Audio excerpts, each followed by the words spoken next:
Jadi saya sangat mendukung kegiatan revitalisasi atau kegiatan mempopulerkan kembali gauk ya sebagai sebuah seni pertunjukan seni tradisi.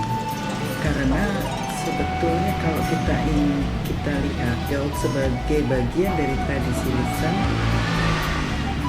berfungsi untuk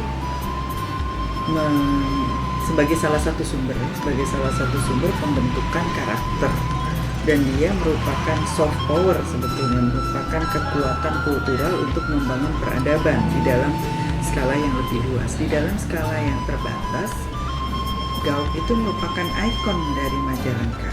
Jadi kalau kita mengatakan gauk, pasti kita berpikir tentang Majalengka, atau sebaliknya kita berbicara tentang Majalengka, kita tidak bisa memisahkan diri dari gauk. Nah, inilah yang mengapa gauk sebagai satu seni tradisi perlu dilestarikan dan bahkan dikembangkan dan diperkenalkan kepada generasi muda.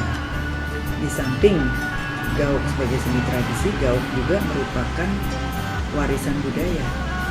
Nah, sebagai sebuah warisan tentu dia memiliki nilai-nilai yang dapat ditransmisikan, diwariskan kembali, dan diteruskan lagi dalam berbagai bentuk dan wadah yang sesuai dengan masa kini.